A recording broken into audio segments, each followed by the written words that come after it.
Hey everybody, you're watching Edify Productions, and today I'll be showing you a couple of general rules and kind of guidelines for disassembling a lens that you don't have a guide for, or there's not an in-depth video breakdown on how to take it apart, stuff like that. I've got examples of two different design philosophies today. One is a lens that primarily disassembles from the rear at the mount. That would be my 55mm f2.8 AIS. And one that disassembles primarily from the front, which would be my 35mm f2 AI. Now, by far the most common of the two is rear disassembly, by far.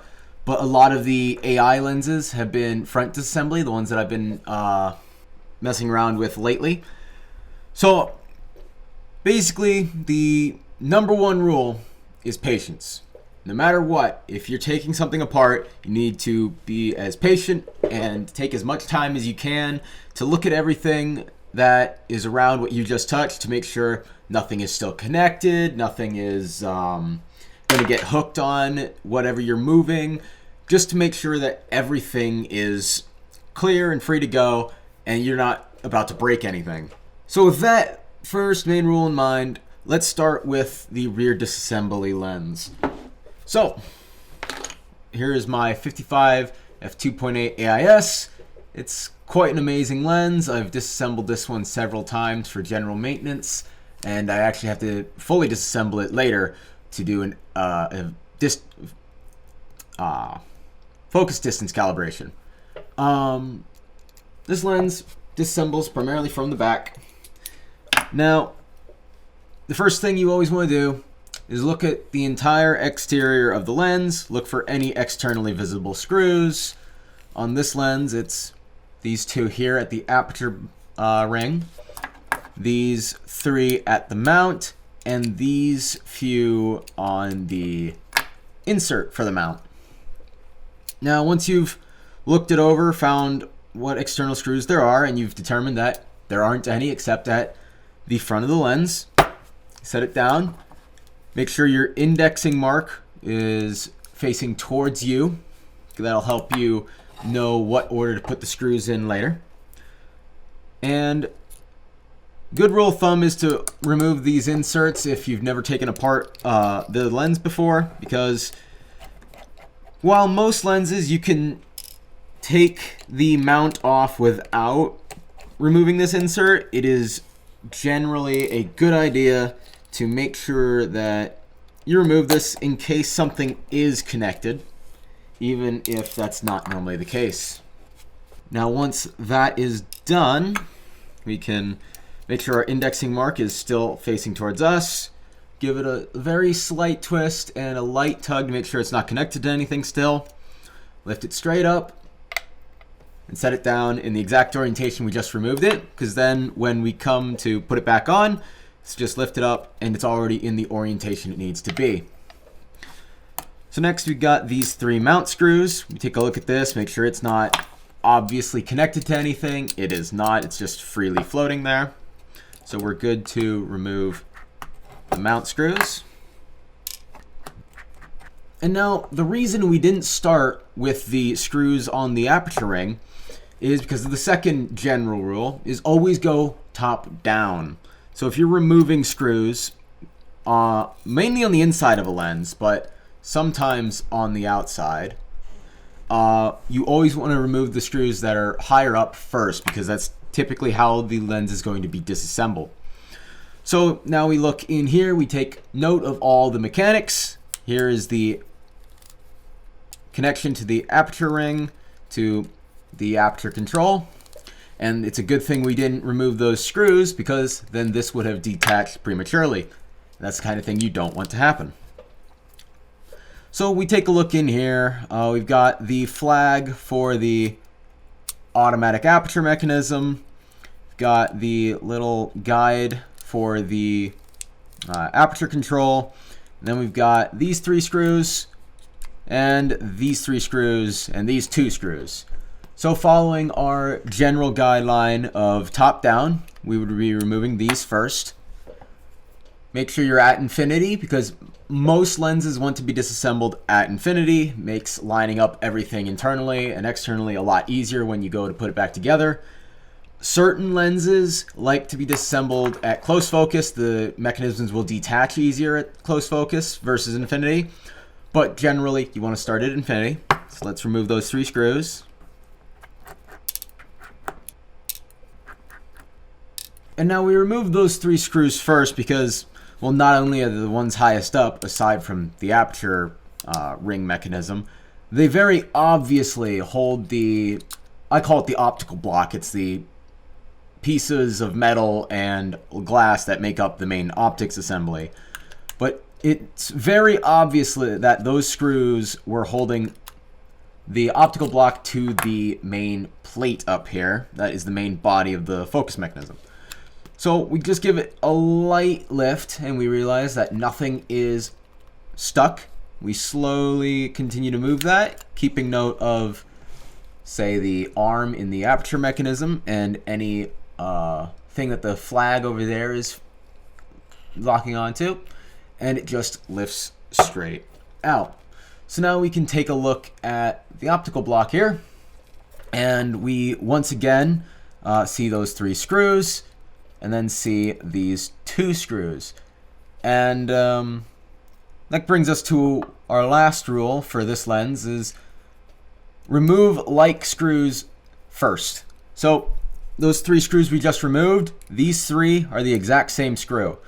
You'd want to remove those before you remove these 2 random screws that you hadn't seen before. So not only are these the exact same screw, they're in the same orientation, so they would be removed first. So let's do that. Now I'm just going to leave them in there. Lift it up, straight over. Once again, you should have given that a very light tug and removed it. So we take a look here, and those 2 screws that we didn't remove would have removed the entire aperture assembly from this rear portion, and that would have been very bad had we done that before we removed the main block. I will not be showing how to disassemble this lens further than here because I don't really see the purpose in this video. I'm not showing you a specific guide for this lens, just general rules to follow.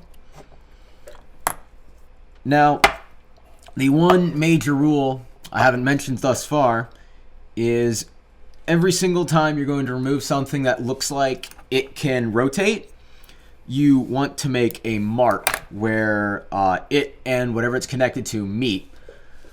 So for example, on this, I made a mark over here, and you can see that to make sure it lines up perfectly every time, I line up the mark on the top piece of metal with the mark on the bottom piece of metal. If it's your first time disassembling a lens, you want to leave a mark absolutely everywhere you remove a part. I didn't do that with this lens because I've disassembled it many times, and I have made those marks. You just can't really see them very well. You can actually see the one right here that's in the corner of one of these where the main focus mechanism screws into the optical block. So I didn't show you that for this lens because I just have already made all of them, and I already know the orientations that all these pieces go into. So once we're reassembling, we just reassemble in the exact opposite order that we assembled in. So let's make sure that that's nice and lined up, see if it'll go in. Say it's not going in a little bit, so we double check everything, make sure everything is lined up properly. Try again. No. So we once again have to take a look here. Make sure that, so I just assembled this at f2.8, so I need to make sure that this flag here, or this arm here, is still at f2.8, and set that in there. Still being uncooperative. At this point, you would never want to force anything. Just want to keep taking note of all the mechanisms that are at play. Make sure that none of them are getting caught. Oh, there we go. It slid back into place.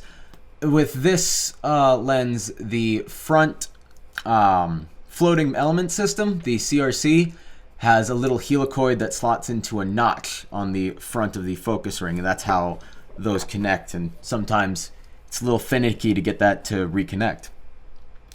So going back to reassembling in the direct reverse order that we disassembled in, I'm going to put these screws back in. So we've got that done. Make sure our indexing mark is still facing towards us. Get our mount.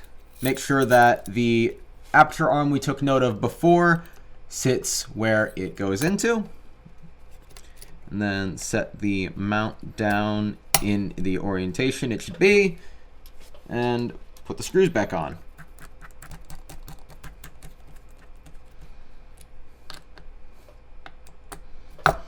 So those are back on. We take our insert, lift it straight up, set it right back down to make sure it's in the proper orientation. And we line up the screw holes on the side, and we can put all the screws back in. Now, insert screws like this tend to strip easily, so you don't want to over tighten them. But here we are, our lens is fully reassembled. Everything works properly. You always want to test everything before you move on, because if something doesn't work, you want to know immediately, because you're going to have to come back to it. Now we can get on to our front disassembly example. This is my 35 f2 AI.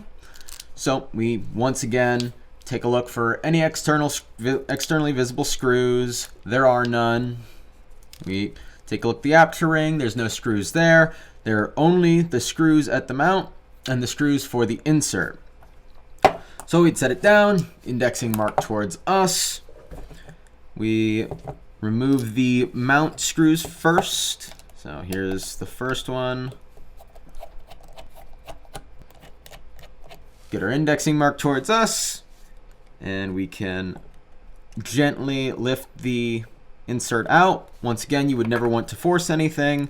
Give it a little twist and a little tug at a time to make sure it will come free on its own. This doesn't feel like it's connected to anything. It just feels like it's well set in there, and there we go. So once again, make sure our index mark is towards us. Get the orientation, lift it straight up and out. So we see this mechanism here. We take note of that. It doesn't seem to be locked into anything internally. It just seems to be set in there. So we can now remove the mount screws.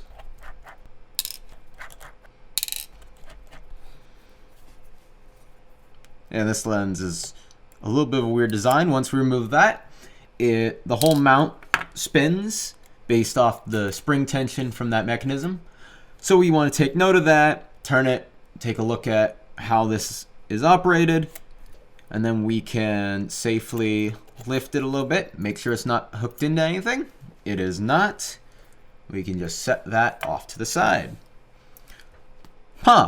That's really weird. We get in there and we have no screws. So we would then want to give the aperture ring a little tug. Since we had no screws on the aperture ring, it just slots in there. That removes just fine. We take a look at the inside of the ring, see if there's any mechanisms, and there is. There is a notch right there for controlling this slider for the aperture control. That opens and closes it, which is non-functioning because this mechanism controls that. So then we take a look and we see these 3 screws, but those are just to hold the main outer barrel of the lens on. They don't hold any internals in. So we take a look at this and we see, well, we can't disassemble it anymore from the back, so that means there must be something from the front. But wait, there's no externally visible screws. It's kind of weird. This is the point where we would look under the focus ring. Now the focus ring on this lens is a bit of a mess, but where's my little tool here? Here we are. I'm going to remove it anyway. Normally you'd want to be as gentle as possible with these. This one's already in 2 pieces, so it doesn't exactly bother me to be mildly rough with it. It's not like it's going to get worse. There we go. There's the other piece. So we just remove our focus ring, set that off to the side, and we take a look and hey, there's a seam there. That means that the top part of this focus ring unscrews from the bottom part. That's very common, not just on front disassembly lenses, but also rear disassembly lenses. This lens I got for a really good deal, and I learned afterwards why. It was damaged pretty heavily by its previous owner. For example, there's supposed to be a screw there that holds these two pieces together. That was punched out, not with a drill, but with a flat screwdriver head, as far as I can tell. I guess they stripped the screw. Not exactly the smartest way to go about that, but a little bit of force does get it to release. It turns very stiffly and is very difficult to put back on, but ignore that for this demonstration. So once we get that off, there really was no need to make a mark because it just screwed down until it was tight, but you may want to make a mark where it re-threads on. So as soon as it pops off, make a mark here and the mark there. For me, it doesn't really matter on this lens because I just put that damaged part in front of the screw hole, and that's where it needs to screw on. So then we take another look, and we do see an externally visible screw, along with 3 within the mount here. But first things first, we go top down. Now here we would 100% want to make a mark, which there is a mark here and there, dictating where this needs to stop. Because this one, you actually can overscrew it. You can screw it down too much, and then the lens won't focus, well, the lens will focus past infinity, and you don't want that. So we'll remove this screw, which, by the way, is not an original screw. Not at all, but that's just how this lens was reassembled. I got it for 50 bucks. I can't complain. See how I can actually screw that down more than where the mark is? I can get a whole, like, 10th turn, which doesn't sound like a lot, but when you're dealing with a very specific focus, that matters. So we'd get that all the way unscrewed. We'd pull it out straight and gently to make sure there's nothing connected. Take a look inside the lens. We see the rabbit ears for this aperture control, and that's about it right now. So we take a look at the barrel of the lens, make sure there's nothing we're missing.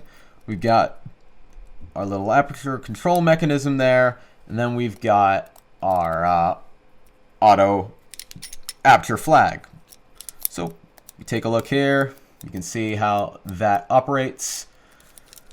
And we just, from here, you disassemble as normal, remove from the back forward. This ring is just held on both sides with threads. I believe this one would require a rubber tool, which I have on the way. I do not have any available at the moment to show you. But this is just the optical block. We would then want to make sure that we can slot it back together. Take note of this little notch. That's where this little screw goes. And a lot of lenses have notches like that, so you'd want to take note of that for sure. We just slot it back together gently, and it does go in correctly. So we'd screw it back down to where it was. Make sure that our marks line up. And we can put the screw back in.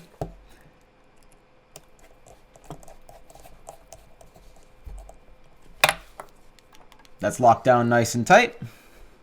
And we can get the upper part of the focus ring. Now, I have very bad luck with getting this on. Wow, I got it first try this time. I normally have very bad luck getting the thread back on due to the damage. But we just screw that all the way back down. It's done. Put our focus ring back on. Normally I would use some extra adhesive, but there's already so much mess underneath this one. It stays stuck. Set it back down. Put our indexing mark towards us. Put it back to infinity focus. You would notice that I had to focus all the way to close focus to be able to get that top part of the lens off. That was an example of a lens that has to be disassembled that way. Take our focus ring, take a note of our notch, Make sure it goes right over where it should be. Make sure our ring works. We still don't have our control system in there yet. So we'd want to see our flag, our rabbit ears, see our flag in here. We want to make sure those line up. Remember, we have to turn our mount and then put the screws in. Once you've got one screw in, you no longer have to hold it because it's being held in place. Get all 3 mount screws in.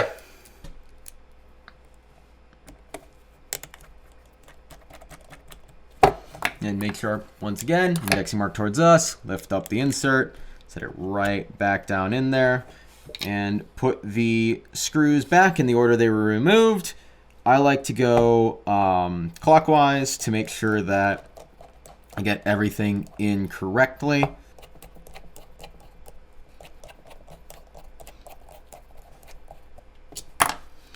So we once again want to make sure everything operates correctly, and everything does. Aperture works, focus works, lens is in fully operational condition. So let's recap. Number 1 rule is patience. No matter what, always take a look at every mechanism that you're interacting with, make sure nothing is stuck, etc., etc. Second rule is look for all externally visible screws.